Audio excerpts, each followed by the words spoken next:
Hi, everyone. My name is William Shoemaker, and today I want to talk about lying, but more specifically, how to catch a liar.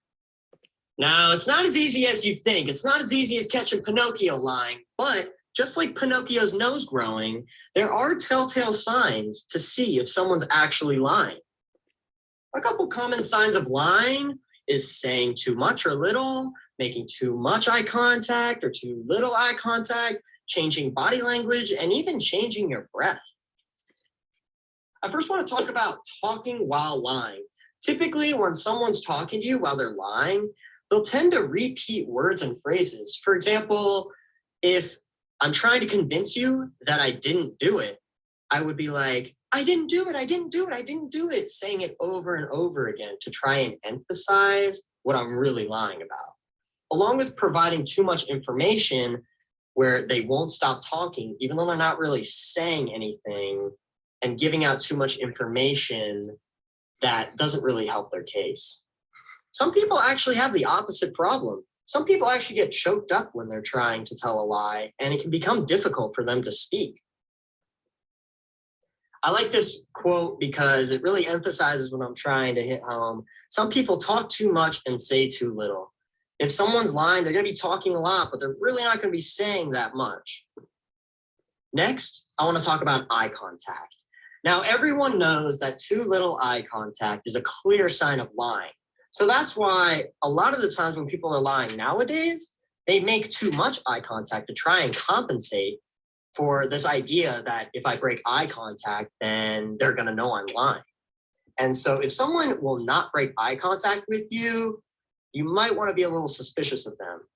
Along with making too much eye contact, when someone's lying, a lot of the times they'll just be blankly staring at you. They won't be listening to what you're saying because they're trying to think of what they're going to come up with next in their head. Next, I want to talk about reading body language.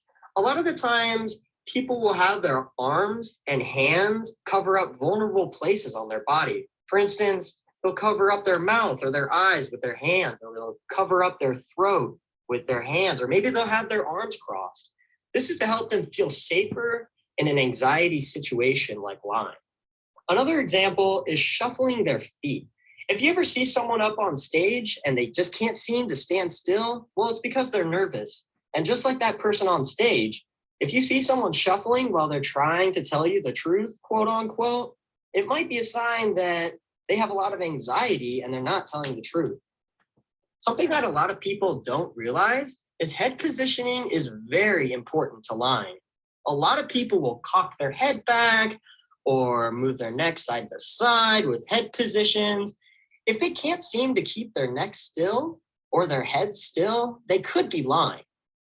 And another one that not a lot of people think of is excessive pointing.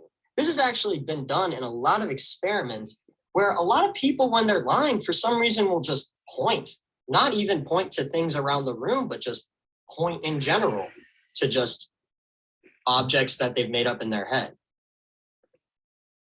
Now, our little volunteer here is our next point on lying, and that's breathing. Now, this cat must have been doing something naughty because it's heavily breathing, and that's a clear sign of lying.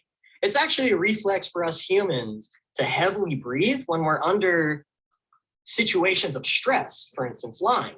So if you catch someone's breath maybe not staying the same, or they're starting to breathe heavier, that's a clear sign that someone is not telling the truth. Lastly, I just want to talk and conclude this PowerPoint by saying that there's really two main liars out there that you'll see. The overcompensator, who won't break eye contact, will talk as much as they can to try and prove to you so desperately that they are not lying.